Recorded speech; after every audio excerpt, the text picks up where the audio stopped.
어디서 시임이 말에 토를 달아. 제사는 장남 거야. 니들 몫은 없어. 시어머니는 뜨겁게 달궈진 동태전을 집어 제 뺨을 매섭게 후려쳤어요. 10년 동안 120번의 제사상을 홀로 차려낸 며느리에게 돌아온 건 얼굴에 들러붙은 뜨거운 튀김옷과 시댁 식구들의 비웃음 뿐이었어요. 아, 그래요? 그럼 조상님 제사상은 앞으로 귀한 장손 모시고 잘들 치르세요. 저는 정성껏 차린 제사상을 모조리 바닥으로 쓸어 엎었어요. 그리고 그 위에 편의점에서 사온 컵라면 10개를 와르르 쏟아부었습니다. 아이고, 조상님 성에 이게 무슨 짓거리야? 뒷목을 잡고 쓰러지는 시어머니와 길길이 날뛰는 시댁 식구들을 뒤로 한 채 저는 미련 없이 현관문을 나섰습니다. 그날의 컵라면 제사상은 그들 인생을 뿌리째 뒤흔들 복수극의 시작이었죠. 사연 시작 전에 구독 버튼을 눌러주시고 어디서 듣고 계신지 댓글에 남겨주세요. 그곳에 늘 행운이 가득하길 바라겠습니다. 시아버지 기일이 돌아올 때마다 저는 언제나 혼자였습니다.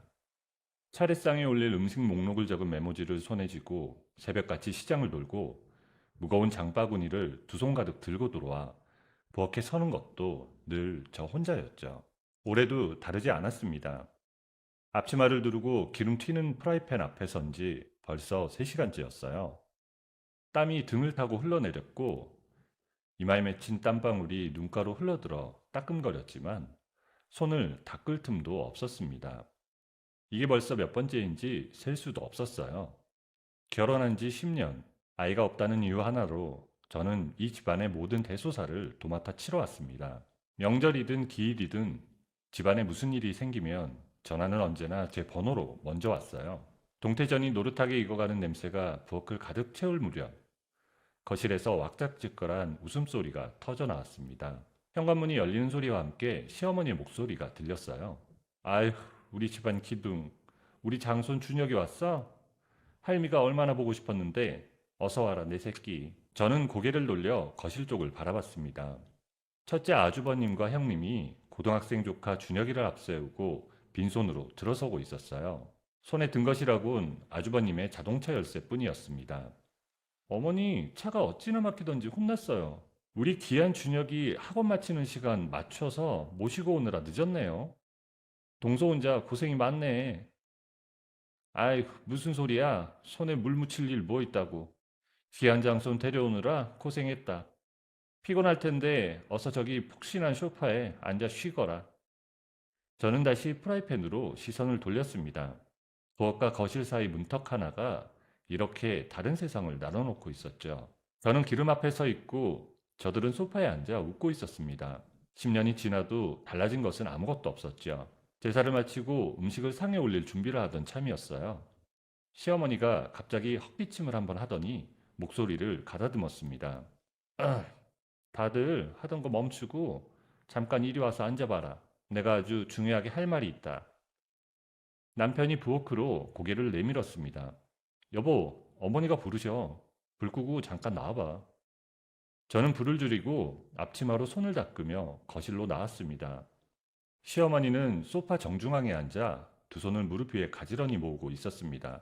아주버님 부부는 그 옆에 나란히 앉아서 묘하게 입꼬리가 올라간 표정이었어요. 오늘 제삿날에 다 모인 김에 확실하게 해두마. 내 명의로 된 이 집, 그리고 통장에 있는 예금 전부 다 우리 큰아들 상우한테 싹 다 물려줄 거야. 상우는 아주버님이 이름이었어요. 우리 준혁이가 이 집안 태를 이을 하나뿐인 핏줄 장손 아니니 핏줄 있는 집구석으로 재산이 가는 게 하늘에 이치고 당연한 거다. 딴말 나오기 전에 법적으로 서류도 벌써 다 만들어 놓았어. 거실이 조용해졌습니다. 저는 귀를 의심했어요. 남편의 턱 근육이 굳어지는 것이 보였습니다. 어머니, 지금 그게 무슨 말씀이세요? 저희가 지난 10년 동안 어머니 모시면서 달달이 병원비, 생활비 다 됐잖아요. 집안제사며 잔치며 다 저희가 치렀는데 어떻게 저희랑은 한마디 상의도 없이 통보를 하십니까? 어디서 감히 상의 타령이야? 내 돈 내가 마음대로 주겠다는데 네가 무슨 상관이니? 키워준 은혜도 모르는 놈? 어머니, 너무하신 거 아니에요? 저희가 이 집에 쏟아부은 돈이 형님네보다 몇 배는 많아요. 10년이에요, 10년. 저 실컷 부려먹을 때는 언제고 이제 와서 저희한테는 아무것도 없다니요. 시어머니의 눈이 가늘어졌습니다. 뭐가 어쩌고 어째? 억울해? 네가 지금 감히 하늘 같은 시어미한테 눈을 똑바로 뜨고 억울하다고 대들어? 이래서 뼈대 없는 집안은 안 돼. 아주버님이 팔짱을 끼며 코웃음을 쳤습니다. 재수 씨, 10년 동안 애 하나 못 낳은 주제에 어디서 재산 욕심을 내? 양심 있으면 쥐죽은 듯이 가만히 엎드려 있어야지. 안 그래? 형님이 옆에서 낮게 킥킥거렸습니다. 조카 준혁이도 손으로 입을 가리며 웃음을 참지 못했습니다. 그 웃음소리가 귀 안으로 파고드는 순간이었어요. 시어머니가 자리에서 일어나더니 부엌 쪽으로 성큼성큼 걸어갔습니다. 그리고 제가 방금 전까지 붙이고 있던 동태전을 맨손으로 집어 들었어요. 기름이 줄줄 흘렀습니다. 어머니 안 돼요. 그거 갓 구워서 엄청 뜨거운데. 그 말이 채 끝나기도 전이었어요. 뜨거운 전이 제 뺨을 정통으로 내리쳤습니다. 퍼석한 튀김옷과 뜨거운 기름이 얼굴에 달라붙었어요. 저는 그 자리에 굳어버렸습니다. 어머니, 지금 사람 얼굴에 무슨 짓을 하시는 거예요? 아주버님이 배를 잡고 웃었습니다. 형님은 고개를 돌리고 어깨를 들썩였어요. 준혁이는 아예 소파에 기대며 낄낄거렸습니다. 뜨거운 열기가 뺨에서 식어가는 동안 저는 그 웃음소리를 하나하나 귀에 담았어요. 10년을 참아왔습니다. 저는 손에 들고 있던 뒤집개를 바닥에 내던졌어요. 앞치마 끈을 잡아 뜯어 그 위에 패대기 쳤습니다. 다들 입 다물고 잠깐 기다리세요. 저는 핸드백을 들고 현관문을 열었어요. 아파트 1층을 나와 사거리를 건너 편의점으로 걸어 들어갔습니다. 머릿속은 이상하리만큼 고요했습니다. 삼각김밥 6개, 컵라면 4개, 계산대에 10,000원짜리 한 장을 올려놓았어요. 시어머니 집으로 돌아와 정성껏 차려진 제사상 앞에 섰습니다. 저는 두 손으로 상보를 잡아 제사 음식들을 한꺼번에 바닥으로 쓸어냈어요. 전이 뒹굴고 과일이 굴러다녔습니다. 그 위에 편의점 봉지를 뒤집어 컵라면과 삼각김밥을 쏟아놓았어요. 아휴, 맙소사.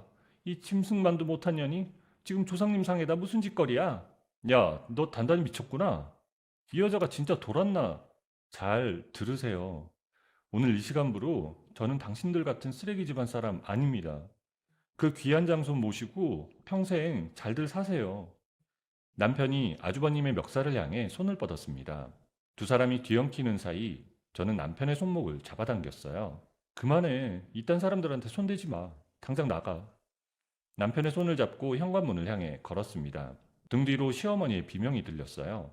아주버님 부부의 욕설이 계단을 타고 흘러내렸습니다. 저는 한 번도 뒤를 돌아보지 않았습니다. 시댁을 나온 그날 밤 우리는 친정으로 향했습니다. 택시 안에서 남편은 아무 말도 하지 않았어요. 창밖을 바라보는 남편의 턱이 미세하게 떨리고 있었습니다. 저도 말이 나오지 않았어요. 뺨의 열기는 아직 가시지 않았고 기름 냄새가 머리카락에 배어 있었어요. 친정 현관문이 열리는 순간 어머니가 제 얼굴을 보고 숨을 멈췄습니다. 아이고 세상에, 이게 대체 무슨 일이야? 네 얼굴이 어쩌다 이 꼴이 된 거야? 누가 우리 딸 얼굴을 이렇게 만들었어? 친정아버지가 현관으로 나와 제 뺨에 붉은 자국을 확인하더니 그 자리에서 눈시울이 붉어졌어요. 어떤 놈의 짓이야? 당장 말해. 내 귀한 딸 얼굴에 누가 이딴 짓을 해? 그 집구석 사람들이 그랬어? 저는 대답 대신 그만 울음을 터뜨리고 말았습니다. 어머니가 저를 꼭 끌어안으며 함께 흐느꼈어요. 남편은 두 손을 꽉 쥔 채 고개를 숙이고 서 있었습니다. 천벌을 받을 인간들. 10년 동안 뼈 빠지게 일만 시키더니 이제는 사람을 쳐? 거긴 사람이 사는 데가 아니야. 나쁜 놈들만 모여 사는 곳이지. 그날 밤 네 사람은 거실에 둘러앉아 밤을 지샜습니다. 다음날 아침 남편의 휴대전화가 울렸어요. 화면에는 형님의 번호가 찍혀 있었습니다. 야, 너희 어제 그 난리를 쳐놓고 지금 어디에 꽁꽁 숨어 있어? 너희 때문에 어머니 충격받아서 병원에 쓰러지셨잖아. 당장 병원으로 튀어와서 병원비 계산하고 어머니 앞에서 무릎 꿇고 싹싹 빌어. 당장 안 와? 형수님, 다시는 저한테 전화하지 마세요. 병원비요? 형님네가 알아서 하세요. 이제 우리 부부 그 집안이랑 아무 상관없는 남이에요. 남편은 전화를 끊고 형님 번호를 차단했습니다. 그 모습을 보며 저는 남편의 손을 꼭 쥐었어요. 우리는 그날 오전 바로 부동산에 연락했습니다. 시댁 근처 전셋집을 내놓았어요. 전화를 끊고 남편이 긴 숨을 내쉬었습니다. 잘 된 거야. 그 집구석 근처에서 계속 살았으면 내가 화병이 나서 먼저 죽었을 거야. 이제 다 끝났어. 맞아요. 나도 이제야 숨을 좀 편하게 쉴 수 있을 것 같아. 이제 우리 둘만 생각하고 살아요. 며칠 뒤 남편 혼자 짐을 가지러 신혼집에 들렀습니다. 저는 따라가겠다고 했지만 남편이 말렸어요. 당신은 여기 가만히 있어. 나 혼자 얼른 다녀올게. 당신이 그 사람들 꼴을 다시 봐서 뭐 하겠어. 보기 싫은 얼굴들은 나 혼자 볼 테니까 걱정 말고 쉬고 있어. 하지만 아파트 앞에는 아주버님이 기다리고 있었습니다. 두꺼운 패딩을 걸치고 두 팔을 벌려 남편의 앞을 막아섰어요. 야, 이 나쁜 자식아. 네가 지금 제정신이야? 키워진 부모를 매정하게 버리고 도망간 놈이 어디서 짐을 빼? 여기가 네 집이야? 형이야말로 양심이 있으면 그런 소리 하지 마. 지난 10년 동안 우리 부부 피땀 흘려 번 돈이랑 내 마누라 고생한 거, 형네 식구가 다 공짜로 부려먹은 거 내가 잊은 줄 알아? 부모 재산 독차지하려고 동생 부부 쫓아낸 진짜 나쁜 놈은 바로 형이야. 뭐? 이 자식이 진짜 돌았나? 너 내가 누군지 알아? 형한테 감히 눈을 똑바로 떠? 너 한마디만 더 짓거려봐. 당장 니네 회사 사장한테 전화해서 너 당장 회사에서 쫓겨나게 만들어 버릴 테니까. 그래, 당장 해봐. 해보라고. 나도 형이 어머니 재산 빼돌린 거 싹 다 경찰에 신고해 버릴 테니까. 누가 먼저 망하나 끝까지 가보자고. 아주버님이 남편의 멱살을 잡으려는 순간 마침 지나가던 주민이 경찰에 신고했습니다. 출동한 경찰 앞에서 아주버님은 씩씩거리다 결국 발길을 돌렸어요. 남편이 집에 돌아와 그 이야기를 전하는 동안 저는 속이 울렁거렸습니다. 이제 진짜 그 집구석이랑은 끝이에요. 연락처도 다 바꾸고 다시는 마주치지 말아요. 그래, 약속할게. 이제 정말 우리 둘만 보고 새롭게 시작하는 거야. 우리는 남은 집을 모두 빼내어 친정 근처 낡은 빌라로 이사했습니다. 보증금을 치르고 나니 통장 잔고가 빠듯했어요. 좁고 낡은 집이었지만 저는 이상하게 어깨가 가벼웠습니다. 짐을 다 풀고 저는 오래된 노트북을 켰어요. 시집살이를 하는 내내 툭툭 써두었던 이야기들이 파일 폴더 안에 잔뜩 쌓여 있었습니다. 억울함이 쌓일 때마다 혼자 키보드를 두드리며 풀어냈던 이야기들이었어요. 주인공이 시댁의 온갖 횡포를 통쾌하게 갚아주는 이야기였습니다. 저는 플랫폼에 계정을 만들고 첫 화를 올렸어요. 처음엔 조회수가 두 자리였습니다. 그래도 괜찮았어요. 글을 쓰는 동안만큼은 가슴속 응어리가 조금씩 풀리는 것 같았거든요. 남편은 회사에서 새로운 프로젝트를 맡았다며 밤 늦게까지 자료를 들여다보기 시작했습니다. 여보, 나 회사에서 이번에 엄청 큰일을 맡았어. 남이 시키는 거 돕는 게 아니라 내가 책임자가 돼서 처음부터 끝까지 다 이끄는 일이야. 이거 성공하면 우리 돈 많이 벌어서 넓은 집으로 이사 갈 수 있어. 어머, 정말요? 당신 실력 알아줄 줄 알았어. 밥 든든하게 해줄 테니까 열심히 해봐요. 무조건 크게 성공할 거야. 우리는 좁은 식탁에 마주 앉아 라면을 끓여 먹으며 웃었습니다. 오랜만에 느끼는 평온한 밤이었어요. 그런데 그 평온이 채 한 달을 넘기지 못했습니다. 남편이 주도하던 프로젝트에서 핵심 데이터가 외부로 흘러나갔다는 보고가 회사에 올라갔습니다. 남편이 퇴근하지 못하고 회사에 남아있다는 연락을 받은 건 밤 11시가 넘어서였어요. 여보, 대체 밤중에 무슨 일이에요? 회사에서 무슨 큰 사고라도 났어요? 내가 너무 걱정되니까 제발 숨기지 말고 다 말해봐요. 나도 지금 머리가 복잡하고 뭐가 뭔지 하나도 모르겠어. 내가 책임지는 중요한 정보가 밖으로 샜다는데 회사 사람들이 다 나를 의심하면서 노려봐. 당장 회사에서 쫓겨나게 생겼어. 저는 식탁 위에 노트북을 올려두고 글을 쓰는 척하며 남편을 기다렸습니다. 자정이 넘도록 화면만 바라보고 있었어요. 그때 플랫폼의 알림창에 편집자의 메시지가 하나 도착했어요. 작가님, 주무시나요? 지금 당장 통화 가능하십니까? 작가님 쓰신 글이 지금 인터넷에서 난리가 났어요. 사람들이 너무 재밌다고 엄청나게 몰려들고 있어요. 저는 멍하니 그 메시지를 봤습니다. 편집자의 메시지를 받은 날 밤 저는 답장을 하지 못했습니다. 남편이 새벽 2시가 넘어서야 축 처진 어깨로 현관문을 열고 들어왔기 때문이었죠. 구두도 제대로 벗지 못하고 신발장에 기댄 남편의 얼굴이 하얗게 질려 있었어요. 여보, 대체 무슨 일이에요? 얼굴이 왜 이렇게 백지창처럼 하얘? 밖에서 무슨 험한 꼴이라도 당한 거야? 다 끝났어. 회사에서 제일 중요한 서류가 몽땅 밖으로 샜대. 근데 회사 윗사람들이 다 내가 빼돌린 거라고 나를 범인 취급해. 당장 내일 모레 잘리게 생겼어. 아니, 그게 무슨 말도 안 되는 소리예요. 당신이 회사를 위해 밤낮 없이 얼마나 뼈 빠지게 일했는데 생사람을 잡아도 유분수지. 당신이 왜 그런 짓을 해요? 남편은 대답 대신 소파에 무너지듯 앉았습니다. 저는 남편 옆에 바짝 붙어 앉아 손을 잡았어요. 남편의 손이 차가웠습니다. 다음 날부터 남편은 매일 감사팀 조사실로 불려갔어요. 몇 시간씩 조사를 받고 돌아오는 남편의 눈빛은 날이 갈수록 어두워졌습니다. 그러던 어느 날 회사의 주요 거래처 이사가 갑자기 계약 파기를 선언했다는 소식이 들려왔습니다. 그 거래처 이사는 가만 보니까 우리 형 대학 직속 후배더라고. 형이 뒤에서 다 조종한 게 틀림없어. 나를 아예 매장시키려고 작정을 한 거야. 저는 숨이 멎는 것 같았어요. 세상에, 피를 나눈 친형이 어떻게 동생 밥줄을 끊어나요? 아주버님이 기어이 우리를 길거리에 나앉게 하려고 그런 짓까지 꾸민 거란 말이에요? 그것뿐만이 아니야. 우리 부서에 나를 평소에 눈엣가시처럼 여기던 박 과장이라는 놈이 있어. 그 놈이 글쎄 내가 서류를 빼돌리는 걸 봤다고 새빨간 거짓말을 하고 돌아다니잖아. 형이 분명히 그놈도 돈을 주고 꼬드긴 거야. 아휴, 맙소사. 돈에 눈이 멀어서 죄 없는 사람을 모함해? 벼락 맞을 인간들 천벌을 받을 거야. 남편이 천장을 올려다 봤어요. 말이 없었지만 그 눈빛이 대답을 대신했습니다. 결국 해고통보가 날아왔습니다. 퇴직금 정산도 제대로 되지 않았어요. 남편이 10년 가까이 다닌 회사였습니다. 남편이 짐박스를 들고 집으로 돌아오던 날, 저는 현관에서 기다리고 있었어요. 박스를 내려놓는 남편의 손이 떨렸습니다. 저는 아무 말 없이 남편을 끌어안았어요. 여보, 나 정말 억울해서 미치겠어. 내가 왜 이런 꼴을 당해야 해? 당신 호강시켜줘도 모자랄 판에 내가 정말 미안해. 정말 미안해. 울지 마요. 당신 잘못 하나도 없어. 바보같이 왜 미안하다고 그래. 이대로 억울하게 당하고만 있지 않을 거예요. 그 인간들이 우리한테 한 짓 피눈물 나게 다 갚아줄 테니까 두고 봐요. 억울함을 풀기 위해 우리는 변호사 사무실을 찾아다니기 시작했어요.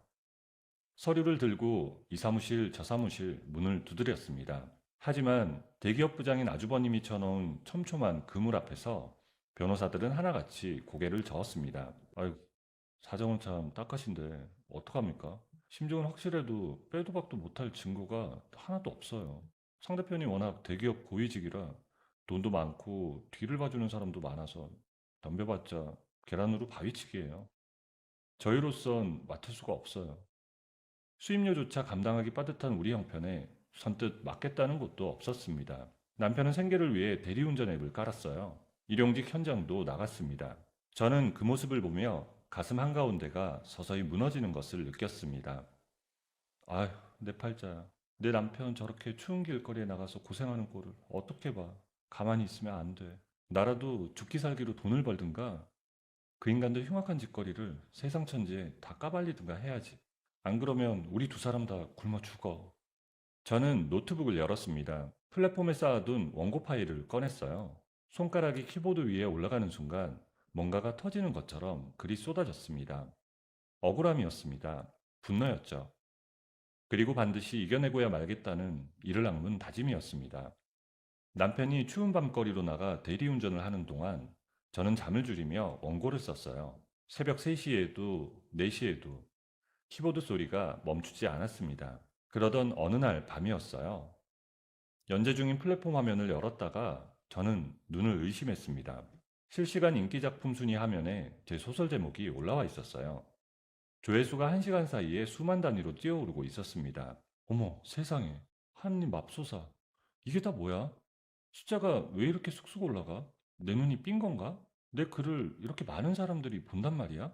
댓글창을 열었습니다. 수백 개의 댓글이 실시간으로 달리고 있었어요. 아이고, 10년 묵은 채증이 싹 다 내려가네. 우리 얄미운 시어머니랑 똑같아서 감정이입 제대로 하고 갑니다. 작가님 글 쓰느라 고생했어요. 제사상 엎을 때 박수 치면서 소리 질렀잖아요. 나쁜 시댁 식구들 아주 쫄딱 망하게 해주세요. 너무 재미있어요. 다음 편 빨리 올려주세요. 눈 빠지게 기다립니다. 메일함에도 알림이 쌓이고 있었어요. 출판사 이름이 적힌 메일들이 줄줄이 들어오고 있었습니다. 판권문이었어요. 저는 손이 떨려 화면을 제대로 읽지 못했습니다. 그때 현관 비밀번호 소리가 들렸습니다. 차갑게 식은 얼굴로 들어서는 남편을 보자마자 저는 노트북을 들고 달려갔어요. 여보, 밖에서 추운데 고생 많았죠? 이것 좀 빨리 봐요. 내 눈이 어떻게 된 건지 당신이 좀 똑똑히 확인해 봐요. 얼른. 어후, 나 오늘 하루 종일 운전대 잡느라 뼈마디가 다 쑤셔 죽겠어. 눈도 침침한데 갑자기 노트북은 왜 들이밀어? 남편의 눈이 화면 위를 천천히 훑었습니다. 조회수를 확인하고 댓글을 읽고 메일 제목들을 넘기는 동안 남편의 표정이 조금씩 굳어졌어요. 그러다 남편이 고개를 들어 저를 바라봤습니다. 이거, 이거 진짜 당신이 쓴 글이야? 출판사에서 당장 책 내자고 난리가 난 이 글들이 전부 다 당신 거라고? 그래요. 내가 쓴 거 맞아요. 억울하게 당한 우리 이야기들 내가 도끼 품고 쓴 내 글이라고요. 남편의 눈에 눈물이 차올랐습니다. 차갑던 뺨 위로 뜨거운 것이 한 줄기 흘러내렸어요. 저는 노트북을 내려놓고 남편의 차가운 손을 두 손으로 감쌌습니다. 이제 싸울 무기가 생겼다는 것을 그 순간 저는 온몸으로 느꼈습니다. 다음날 아침, 저는 가장 먼저 온 출판사 메일의 발신인을 확인했어요. 대형 출판사 윤 대표의 이름이었습니다. 업계에서 모르는 사람이 없는 곳이었어요. 여보, 빨리 일어나 봐. 아, 지금 잠이 와요? 당장 출판사 사장님 만나러 가요. 왜 이리 아침부터 호들갑이야? 지금 몇 시나 됐다고 그래? 지금 7시예요. 우리나라에서 제일 큰 출판사 사장님한테 당장 만나자는 연락 왔다고요. 얼른 화장실 가서 씻고 나와요. 오전 미팅 자리에서 윤 대표는 커피잔을 내려놓기도 전에 본론을 꺼냈습니다. 작가님, 제가 출판 바닥에서 20년 굴렀지만 이렇게 속이 뻥 뚫리고 재미난 글은 난생 처음 봐요. 당장 계약하시죠. 책뿐만이 아니라 그림으로 그리는 만화 판권까지 싹 다 제가 최고 대우로 모시겠습니다. 계약금도 섭섭지 않게 팍팍 드릴게요. 어머나 세상에, 대표님, 이거 계약금 숫자가 잘못 적힌 거 아니에요? 0이 왜 이렇게 많아요? 아니에요. 잘못 적힌 거 절대 아닙니다. 작가님 글은 그보다 10배는 더 벌어다 줄 황금알을 낳는 거위니까요. 오히려 제 마음 같아서는 더 얹어드리고 싶어요. 저는 남편과 눈을 마주쳤습니다. 남편이 작게 고개를 끄덕였어요. 저는 펜을 들었습니다. 계약서에 도장을 찍고 나오는 길에 남편이 제 손을 잡았어요. 여보, 정말 고생 많았어. 당신 그동안 시댁에서 구박받고 마음고생한 거 이제야 보상받는구나. 내가 다 눈물이 난다. 아휴, 울긴 왜 울어. 이건 이제 겨우 시작일 뿐이야. 우리 앞길에 쨍하고 해뜰 날만 남았다고요. 은행 앱을 열어 통장 잔고를 확인한 것은 그날 오후였어요. 화면에 찍힌 숫자를 보고 손이 떨렸습니다. 저는 소파에 누워있던 남편에게 휴대전화를 내밀었어요. 여보, 이리 와서 이것 좀 봐봐요. 은행에서 돈이 들어왔는데 이거 진짜 가짜 돈 아니지? 우리 통장에 찍힌 돈 맞지? 남편이 화면을 보더니 상체를 번쩍 일으켰습니다. 오, 이게 다 얼마야? 평생 만져보지도 못할 돈이 하루아침에 들어왔잖아. 세상에, 맙소사. 그래요. 진짜 우리 돈이에요. 여보, 이제 밤마다 덜덜 떨면서 남의 차 대리운전 안 나가도 돼. 당신 이제 고생 끝이라고요. 남편이 소파에서 벌떡 일어나 저를 들어올렸습니다. 그러다 그 자리에서 그만 엉엉 울음을 터뜨렸어요. 어깨가 들썩이고 목소리가 갈라졌습니다. 저도 남편의 등을 두드리며 함께 울었어요. 기쁨인지 서러움인지 구분이 되지 않는 눈물이었습니다. 며칠 뒤 남편은 대리운전 앱을 삭제했습니다. 그리고 제 앞에 앉아 진지한 얼굴로 말했어요. 여보, 나 이제 당신 매니저 할게. 출판사 사람들 만나고 골치 아픈 계약서 따지고 인터넷에 나쁜 댓글 다는 놈들 혼내주는 거 다 내가 앞장서서 할 테니까 당신은 편하게 글만 써. 나 회사에서 일 꼼꼼하게 하던 거 알잖아. 어머, 정말 그럴래요? 당신이 내 뒷바라지 다 해준다고? 진짜 잘할 자신 있어요? 그럼 당신 남편이 그 정도도 못할까 봐? 내 마누라 지키고 돕는 일인데 세상에서 내가 제일 잘할 수 있어. 나만 믿어. 그때부터 우리는 완벽한 한 팀이 되었습니다. 남편은 계약서를 한 줄 한 줄 빠짐없이 검토했고 악성 댓글을 캡처해 고소장을 작성했으며 제 일정표를 직접 따서 관리했습니다. 저는 오직 글 쓰는 일에만 집중할 수 있었어요. 소설은 출간되자마자 베스트셀러 1위에 올랐습니다. 시집살이에 지친 독자들이 들불처럼 몰려들었어요. 방송에서 다루고 신문에서 소개했습니다. 서점 한쪽 벽면이 통째로 제 책 표지로 채워졌습니다. 내가 쓴 거야. 내 이야기. 넉넉해진 형편으로 우리가 제일 먼저 한 일은 변호사를 찾는 것이었어요. 이번에는 달랐습니다.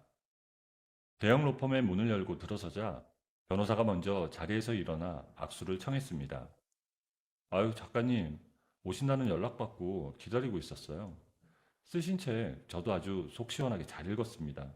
자, 그 나쁜 형님이 어떻게 남편분을 모함했는지 처음부터 끝까지 속 시원하게 다 말씀해 보시죠. 제가 싹 다 해결해 드릴게요. 남편이 서류 봉투를 테이블 위에 올려놓으며 그동안의 일을 처음부터 끝까지 털어놓았습니다. 변호사팀은 즉각 움직였습니다. 조사 결과는 며칠 만에 나왔어요. 아주버님이 박 과장에게 돈을 건넨 정황, 거래처 이사와 수상한 자금이 오간 흔적들이 하나씩 드러났습니다. 하지만 변호사가 서류를 테이블에 내려놓으며 말했습니다. 상황은 100% 이해했고요. 돈이 오간 냄새도 풀풀 납니다. 근데 그 형님을 깜방에 쳐넣으려면 딱 잡아뗄 수 없는 아주 확실한 증거가 필요해요. 그 사람 큰 회사 부장이라 교활해가지고 지금 어설프게 건드렸다간 미꾸라지처럼 쏙 빠져나갈 거예요. 아, 속 터져. 그럼 그 나쁜 인간을 그냥 두 눈 뜨고 지켜만 보란 말씀이세요? 당장 벼락을 내려도 시원찮을 판에. 아닙니다. 도가내든 쥐잡듯 천천히 숨통을 조여야죠. 일단 형님은 내버려 두고 남편분을 억울하게 쫓아낸 그 회사 사장부터 족칠게요. 확실하게 덜미를 잡을 수 있거든요. 우리는 남편을 해고한 중소기업 사장을 찾아갔습니다. 변호사가 서류를 펼치자 사장의 얼굴이 순식간에 굳었습니다. 사장님, 여기 도노간 장부랑 증거들 다 있습니다. 멀쩡한 사람 억울하게 내쫓은 이 더러운 짓거리가 세상에 까발려지면 사장님 회사 문 닫는 건 시간 문제고 사장님도 쇠고랑 차요. 아시겠습니까? 아휴, 이러지들 마십시오. 제가 죽을 죄를 졌어요. 당장 내일이라도 박 부장님 다시 회사로 모실 테니까 제발 경찰에는 넘기지 말아주세요. 됐습니다. 사장님 같은 사람 밑에서 내가 다시 일할 것 같습니까? 그딴 회사에 다시는 발끝도 들이기 싫습니다. 사장이 고개를 들었습니다. 대신 내가 밤낮 없이 커피 쏟아가며 만들어낸 내 기술, 그 기술 주인 자리를 나한테 당장 넘기십시오. 안 그러면 이 서류 들고 당장 경찰서로 갈 테니까 알아서 하세요. 사장의 손이 잠시 멈칫했습니다. 그러나 테이블 위의 서류를 다시 한번 내려다보더니 결국 볼펜을 들었습니다. 합의서에 도장이 찍히는 소리가 작은 사무실 안에 또렷하게 울렸습니다. 남편이 합의서를 챙겨 사무실을 나서며 처음으로 환하게 웃었어요. 여보, 드디어 내 새끼 같은 내 기술을 되찾았어. 원래부터 내가 피땀 흘려 만든 내 거였다고. 장하다 내 남편. 억울하게 뺏긴 거 드디어 찾아왔네. 이제 진짜 온전히 당신 거니까 우리 이걸로 보란듯이 떵떵거리고 살아봐요. 아주버님은 아직 건드리지 않았습니다. 결정적인 증거를 손에 쥐는 날을 위해 우리는 조용히 기다리기로 했습니다. 남편은 되찾은 기술을 바탕으로 벤처기업 설립 서류를 준비했어요. 저는 세운고를 열었습니다. 낡은 빌라를 떠나 한강이 보이는 아파트로 이삿짐을 옮기던 날, 우리는 엘리베이터 안에서 마주보며 웃었습니다. 여보, 우리 그 지긋지긋한 단칸방에서 한강 보이는 좋은 아파트로 왔네. 다 당신 덕분이야. 다음엔 저기 저 구름 닿는 데까지 더 높고 넓은 데로 이사 가자. 그래요. 우리 그 사람들 다 보란 듯이 더 높이 더 꼭대기까지 올라갈 거예요. 우리 앞길은 이제 막 뚫렸으니까요. 이사한 지 한 달이 지난 어느 오후 방송국에서 섭외 연락이 왔습니다. 유명 토크쇼였어요. 올해의 작가로 초대하고 싶다는 내용이었습니다. 여보, 세상에 방금 방송국에서 전화가 왔어요. 나보고 올해 제일 잘 나가는 작가라면서 텔레비전에 나와달래요. 나 방송 나가도 될까요? 방송 나가는 건 좋은데 당신 얼굴은 꼭꼭 숨기고 나가자. 그 못된 인간들이 당신 잘 나가는 꼴 보고 또 무슨 해코지 할지 몰라. 아직은 조심해야 해. 맞아요. 당신 말이 100번 옳아요. 내 얼굴은 절대 안 보여줄 거예요. 눈만 쏙 빼놓고 얼굴 싹 가리는 가면 쓰고 나갈게요. 방송 당일 저는 화려한 깃털 가면을 쓰고 스튜디오 의자에 앉았습니다. 진행자가 첫 질문을 던졌어요. 아유, 작가님, 시청자분들이 제일 궁금해하는 게 하나 있습니다. 소설 속에 나오는 그 독한 시어머니랑 얄미운 시댁 식구들 말입니다. 그게 진짜 작가님이 직접 겪으신 실제 이야기라는 소문이 아주 파다하던데 사실일까요? 네, 뜬구름 잡는 헛소문 아닙니다. 제가 10년 동안 그 집구석에서 뼈 빠지게 고생하면서 제가 직접 겪은 제 이야기가 맞아요. 스튜디오 안이 조용해졌습니다. 저는 천천히 입을 열었어요. 10년간의 시집살이를, 제사상을 없던 날을, 뜨거운 동태전으로 뺨을 맞던 그 순간을 담담하게 털어놓았습니다. 말하는 내내 손은 떨리지 않았어요. 방송이 나간 직후였습니다. 인터넷이 들끓기 시작했어요. 여보, 여보, 아주 난리 났어. 인터넷에 당신 이야기로 도배가 됐어. 사람들이 제일 많이 찾는 검색어 1등이 당신 방송 이야기야. 어머나 세상에. 이것 좀 봐. 뜨거운 동태전 뺨따기. 이게 1등으로 올라왔네. 사람들이 이 나쁜 시어머니가 대체 누구냐고 아주 벌떼처럼 들고 일어났어. 사람들이 사건의 실제 인물을 찾기 시작했어요. 시댁 식구들의 신상을 파헤치려는 움직임이 걷잡을 수 없이 번져나갔습니다.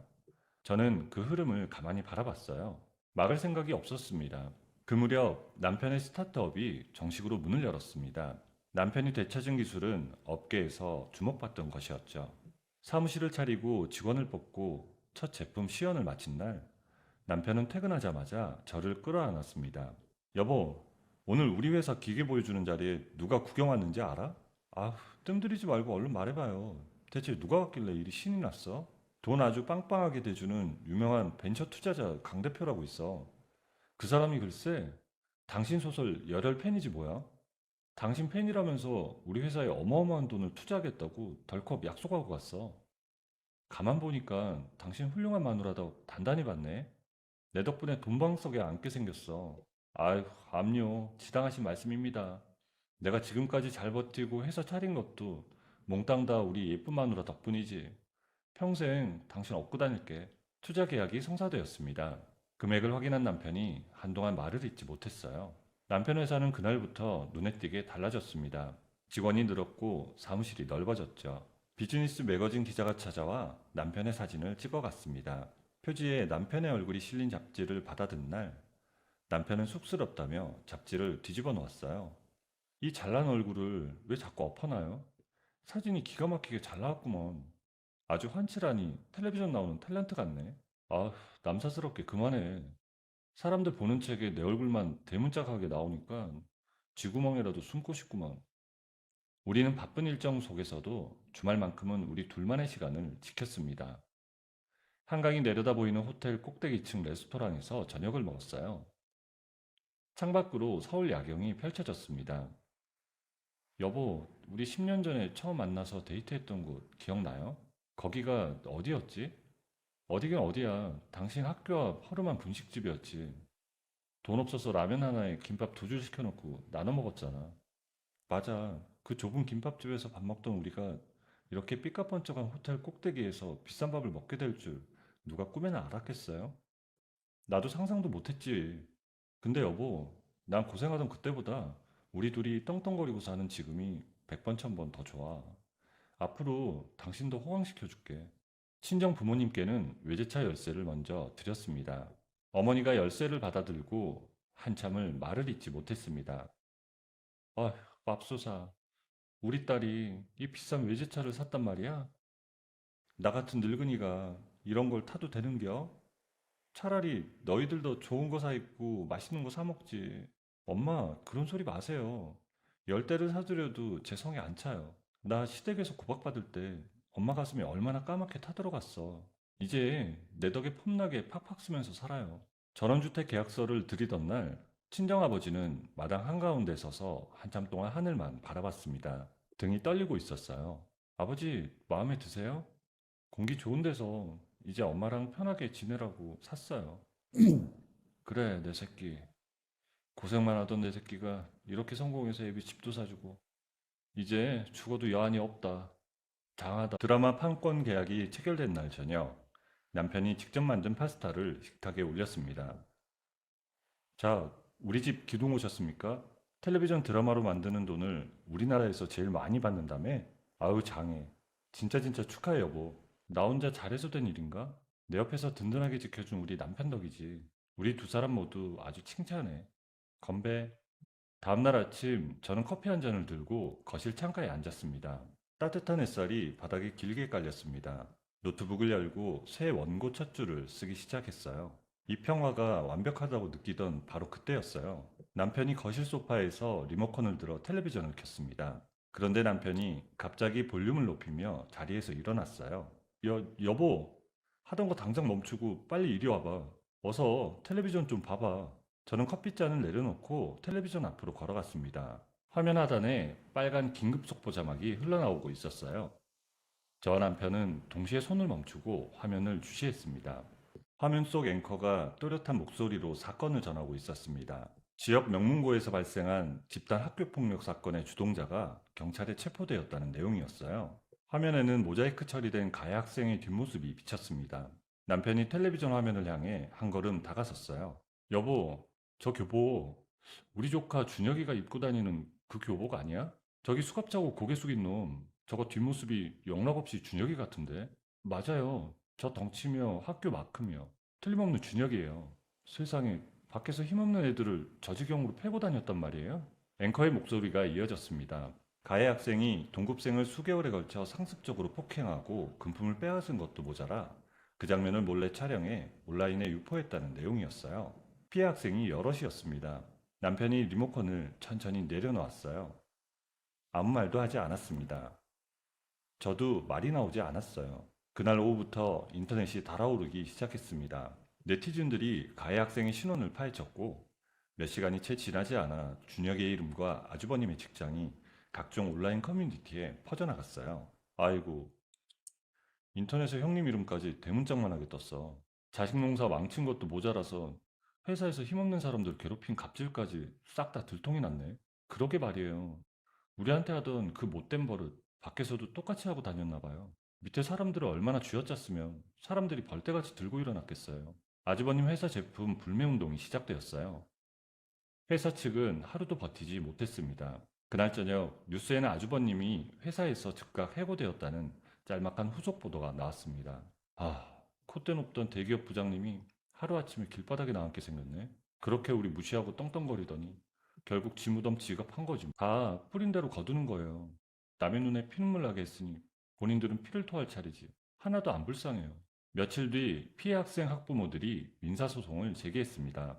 합의금 규모가 어마어마했어요. 직장을 잃은 아주버님과 형님은 전 재산을 처분해야 하는 처지에 몰렸습니다. 그 소식이 전해지고 얼마 지나지 않아 시어머니가 쓰러졌다는 연락이 왔어요. 급성 뇌졸중이었습니다. 반신마비 판정을 받았다고 했어요. 아휴, 아무리 나한테 모질게 굴었던 시어머니라도 몸 반쪽을 못 쓰는 신세가 됐다니 사람 아빌 모른다더니 꼴이 말이 아니네.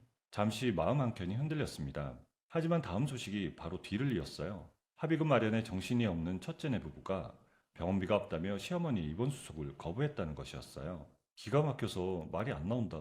자기한테 전 재산 다 물려준 친어머니가 쓰러졌는데 돈 아깝다고 병원에 내팽개쳐? 저것들이 그러고도 사람 새끼야? 어머니가 그렇게 귀하고 끼고 돌던 장손이랑 큰아들이잖아요.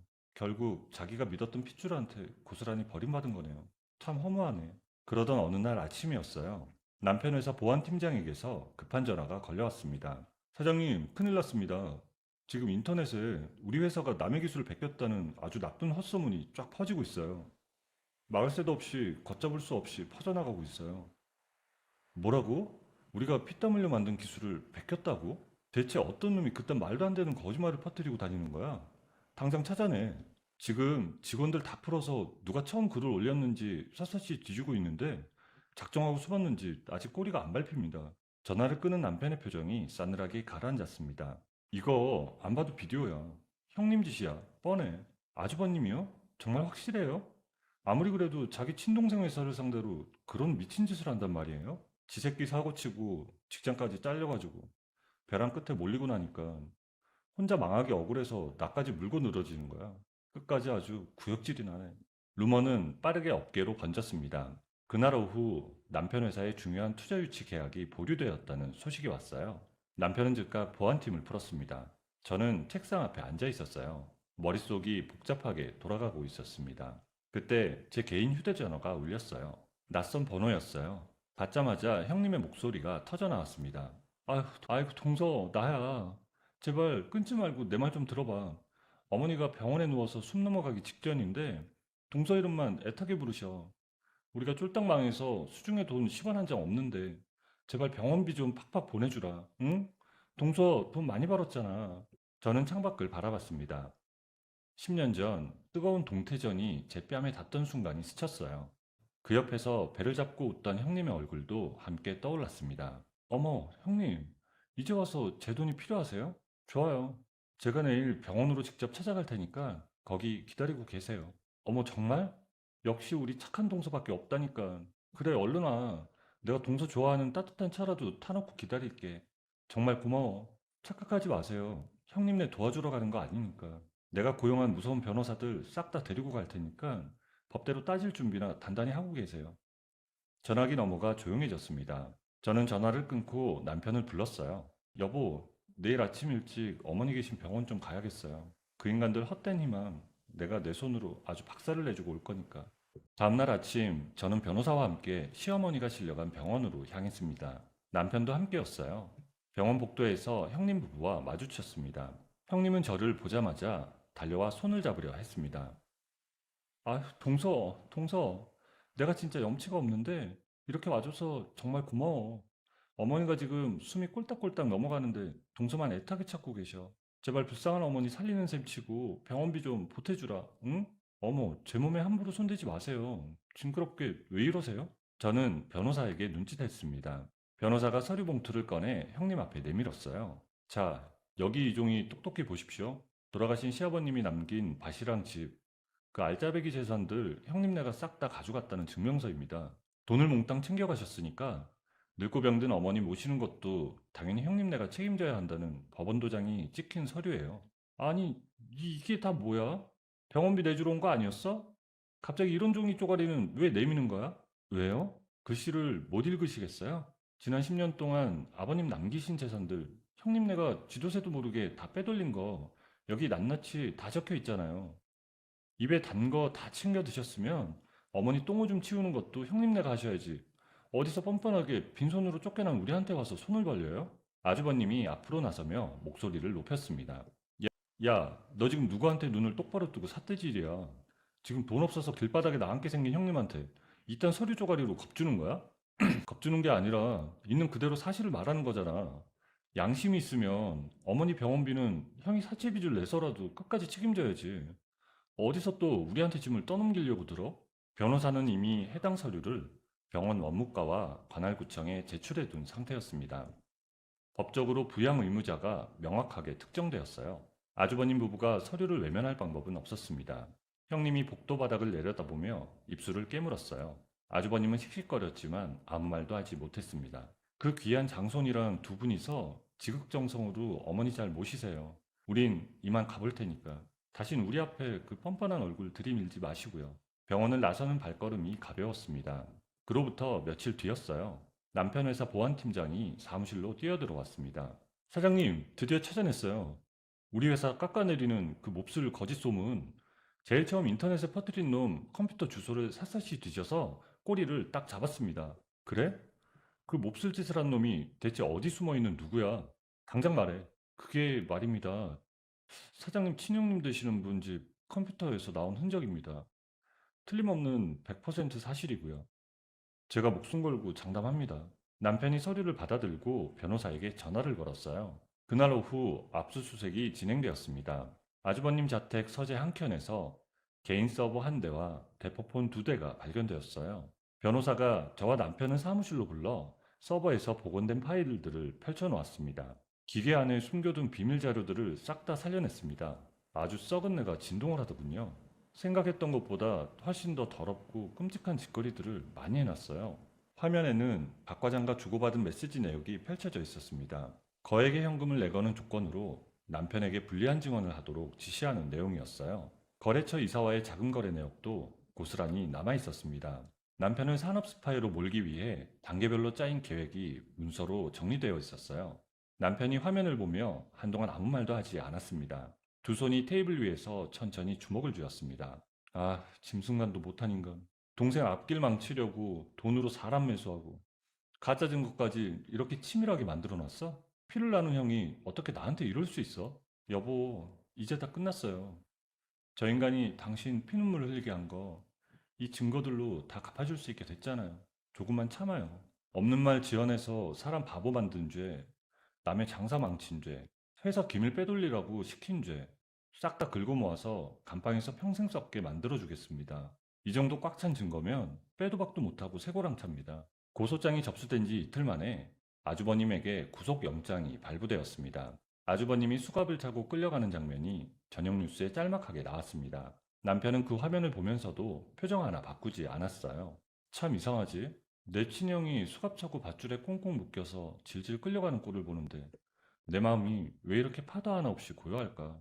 눈물 한 방울 안 나네. 당연하죠. 우리한테 한 몹쓸 짓 생각하면 저건 벌 받는 축에 못 껴요. 그래, 알턴이가 쏙 빠진 기분이야. 길고 길었던 더러운 악연이 이제야 진짜 끊어진 거야. 그게 다야. 이미 가산을 탕진한 첫째네는 아주버님의 변호사 선임비조차 마련하지 못했습니다. 사채까지 끌어다 썼다는 소문이 들려왔어요. 시어머니는 결국 변두리 요양병원으로 옮겨졌습니다. 형님이 찾아온다는 소식은 들리지 않았어요. 남편은 곧바로 기자회견을 열었습니다. 단상에 선 남편은 흔들림 없이 또렷한 목소리로 말했습니다. 여러분, 다 똑똑히 들어주세요. 우리 회사가 남의 것을 훔쳐갔다는 건 새빨간 거짓말입니다. 제 뼈와 살을 깎아 밤낮 없이 제 손으로 직접 만든 제 기술이에요. 여기 제가 그동안 땀 흘려 연구한 진짜 증거 자료들을 세상에 하나도 빠짐없이 전부 다 공개하겠습니다. 사장님, 그럼 그 나쁜 거짓말을 지어내서 퍼뜨린 범인이 경찰에 붙잡혔다는데 대체 사장님이랑 무슨 원수를 진 사람입니까? 한때는 저와 피를 나눈 가족이었습니다. 그게 전부입니다.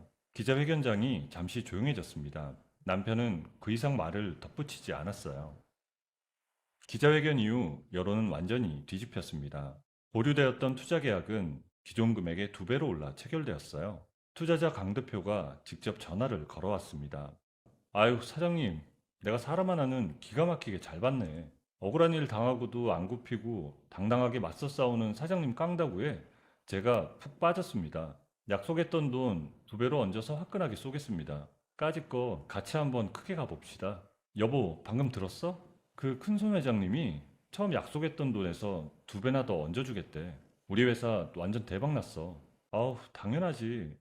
하늘이 다 아시고 우리 고생한 거 복으로 쏟아부어 주시는 거예요. 덩실덩실 춤이라도 춰야겠네. 그날 저녁 우리는 한강이 보이는 거실에 나란히 앉았습니다. 여보, 우리 축배 한잔 하자고. 이제 진짜 길고 모질었던 악몽이 싹 다 끝났어. 그러게 말이에요. 우리 눈물 쏙 빼던 나쁜 인간들 다 벌받고 이제 진짜 우리 세상이네. 다 끝났어. 우리는 말없이 잔을 부딪혔습니다. 창밖으로 한강이 조용히 흘렀어요.